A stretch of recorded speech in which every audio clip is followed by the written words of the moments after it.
Hi friends, welcome to Odia study technique. तो friends, Odisha staff selection commission बा OSSC तरफ आपण मानकर असिस्टेंट ट्रेनिंग ऑफिसर गोटे एडमिट कार्ड रिलीज हो सारी जार एग्जाम आगक रही आपण मैंने डिटेल्स मुझे जनइबी वीडियो माध्यम आपण आ गोटे कथा जानी OSSC जो ट्रैफिक कॉन्स्टेबल एग्जाम होगा जाऊँगी तार एडमिट कार्ड जब डाउनलोड करना ताहले आपण मैंने डिस्क्रिप्शन में थी लिंक रे जाइए डाउनलोड करनी जेहेतु 17 तारिख रे एग्जाम होगा जाऊँगी।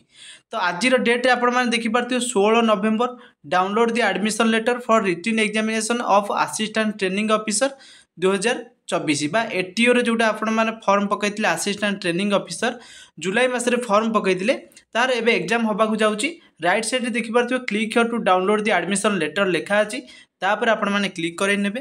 कर सारापर आपर रजिस्टर यूजर नेम बा मोबाइल नंबर ईमेल आईडी देवे पासवर्ड देकी आपणकर तले थिबा कैप्चाटी को फिल करके लॉगिन करेंगे। लॉगिन कंप्लीट कर सारापर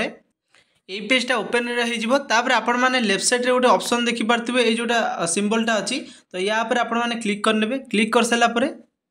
आपण मानकर प्रोफाइल सेक्शन ऑप्शन ओपन हो लेफ्ट साइड गोटे देखिपे admit card management system SCMS अच्छी तापर आपण मैंने क्लिक करेंगे तले अच्छी डाउनलोड एडमिट कार्ड ये डाउनलोड एडमिट कार्ड उपर क्लिक करेंगे कर सारापर डायरेक्ट आपण मैंने जब फॉर्म पकईथे ATO form assistant training officer right side आपण मानकर सब आसीज एडमिट कार्ड जार जार थी डाउनलोड करने ताकू डाउनलोड करने कहार केउ तारिख रे एग्जाम अच्छी निहाती भावे कमेंट सेक्शन में जनइबे। जब वीडियो पसंद आसी लाइक शेयर सब्सक्राइब कर निहाती भावे रखिए। Thanks for watching.